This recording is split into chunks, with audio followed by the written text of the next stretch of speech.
This is an R1100RS, manufactured February 2000.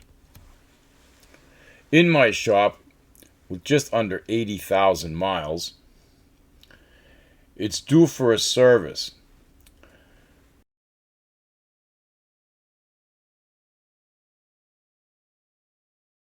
We'll be getting it the valve adjustments, alternator belt replacement, fuel filter replacement, air filter, engine oil and filter, transmission and rear drive lubes, spark plugs will be replaced. We'll be adjusting the clutch, flushing the brake fluid, and replacing this battery. We see the fluid levels ridiculously low. Hasn't been maintained. It's only at 12.04 static volts. It's a bit on the weak side. Should be 13. Air filter's a little bit deformed. Air filter was installed wrong. That's been squashed. Or the lid was put on wrong anyway. Holy crap. So we'll replace that. Battery's weak. That's going to be replaced. The air intake snorkel on these machines often ingest a fair amount of debris. So each time you change the filter, you should clean out the air box.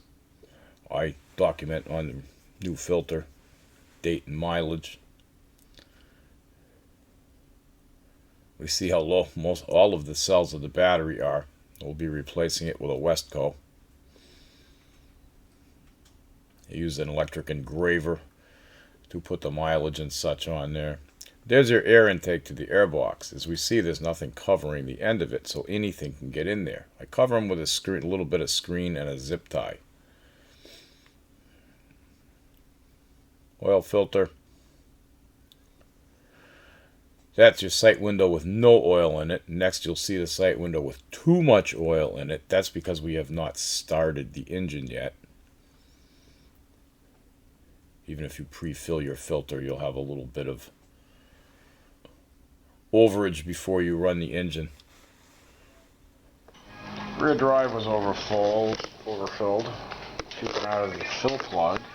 Transmission is overfilled, puking out of the fill plug. Clutch is very much out of adjustment, as we see here. Those are the before adjustment settings, and this is the post adjustment settings.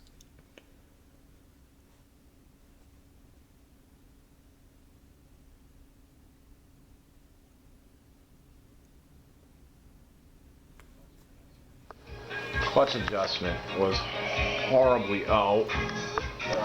This space between here is to be 12 millimeters between these knurled rings. That does not ever move. That's not where you adjust the clutch. That's to always stay at 12 millimeters. Adjustment here at the back of the transmission. Your free play with a grab like that should be 7 millimeters between this opening here at the lever. So 7 millimeters of free play there. As the clutch wears, you run out of free play, and then the clutch will slip. So I'm hoping now that this is adjusted properly, once we're done with the service, I'll test ride this. If we're lucky, the clutch won't slip anymore, and customer can get another 20, 40,000 miles out of this clutch. If it does slip, then we're ripping this bike apart and getting into the clutch. 12 millimeters between those knurled nuts. 7 millimeters gap here for your free play with pulling the lever back just until you start to feel the slightest bit of resistance. And that's where it is. So I put a mark on there. Don't move this. The lower shock mount on the R1100RS is to be lubricated at each service, as is the adjuster for the windshield. You push on these and it pops out. There's a slot there with a spring in it. Squirt a little lube in there and push it in and out a few times and push it back in and it's done. Spark plugs due to be changed every 12,000 miles. You can push them to 24 if they're decent looking.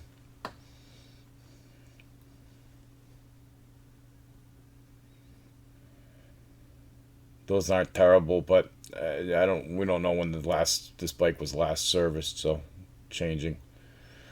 Alternator belt's a little bit dry, got some cracks in it.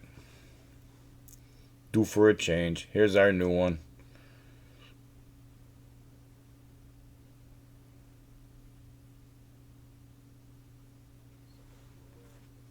Something to be aware of in the future. These nuts have been over torqued, so they're a little sluggish when we're adjusting these. These don't take much torque, and they really don't need to be reefed on. Not really an issue at this time, but in case they fall apart at a later date or need to be replaced. They've been over torqued once before. Alternator belt's been just replaced. It's ready to torque that now. Actually, get that torque wrench. Do that now.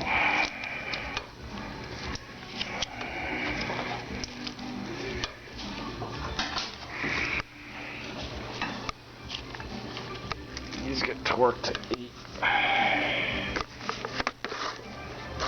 Newton meters. Anyway, I can't do this one-handed. This gets torqued to 8 Newton meters. There we go. I'm there.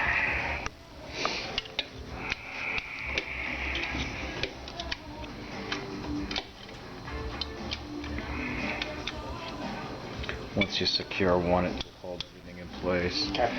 Belt has been documented. I'm tired today. Date, mileage. Replace the battery. That's also been documented.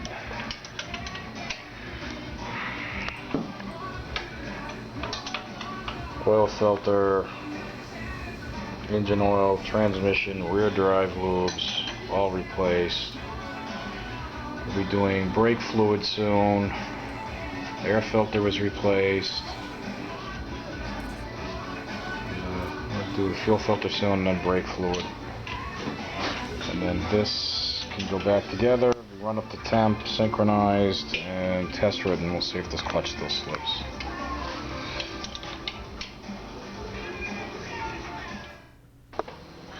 This brake fluid is less than pleasant looking.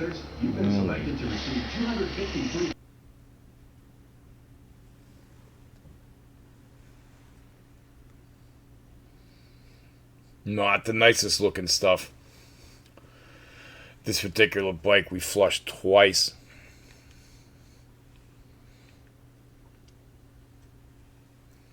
Your fuel pump plate back inside of the fuel tank there. You mark the position before you remove it.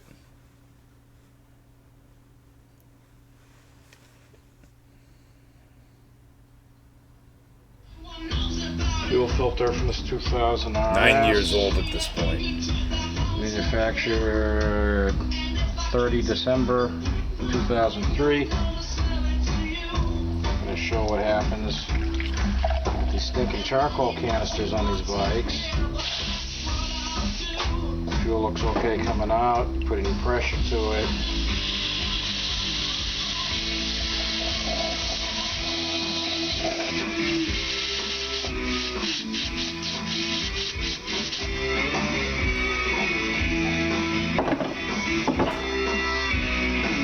Not so pretty looking anymore.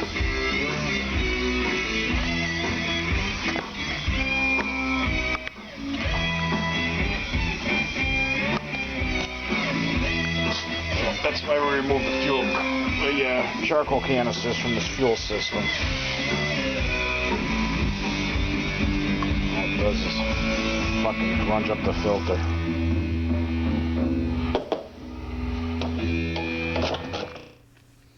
Our new fuel filter installed. We'll move on to the front brakes. Not pleasant looking. Front brake fluid on this RS. I cannot believe this master cylinder is not leaking yet. Fluid is black. Very, very, very important on these bikes. Flush this fluid at least once a year. These master cylinders are over $400 now. It takes 4 hours to replace them. It's an expensive thing to be doing. This one's not leaking yet, so maybe you'll get lucky. See how shitty this stuff is coming to the line.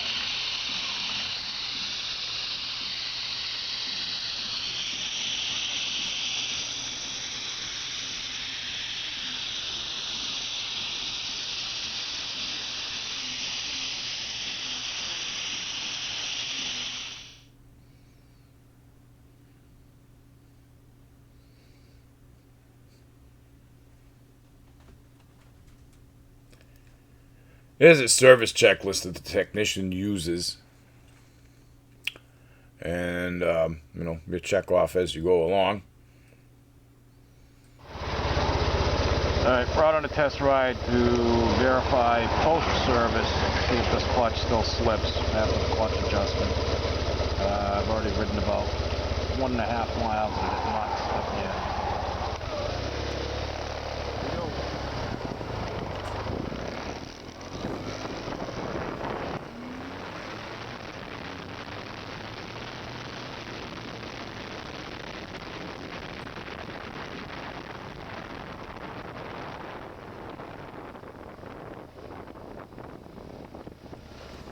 There, I'll save your ears a bit.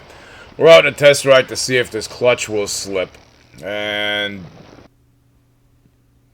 fortunately, it does not in this instance. But what I do not have filmed here for you all to see are the top gear, low RPM roll-ons that would really cause your clutch to slip.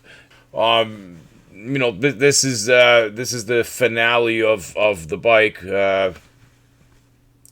Your final test ride before it goes back to the customer. And if I find anything that I don't like, of course, I'm going to go back and take care of that. And depending on the time, whether this bike would get washed before its final test ride or post-test ride, but I usually made sure that the bike was returned to the customer cleaner than it was delivered.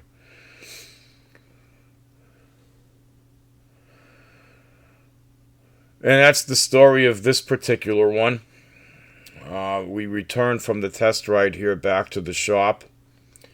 And you may be thinking, okay, well, what did a service like this cost? We must remember this is the back in the beginning of the year 2012. So we can take a quick peek at the repair order and its final form. And I don't know why that fades out like that, but that's it. Thank you for watching this story of this particular R1100RS and for your support here on Patreon. I greatly appreciate everything you do here. Thank you all. You'll see more from me again very soon. Good day to you all.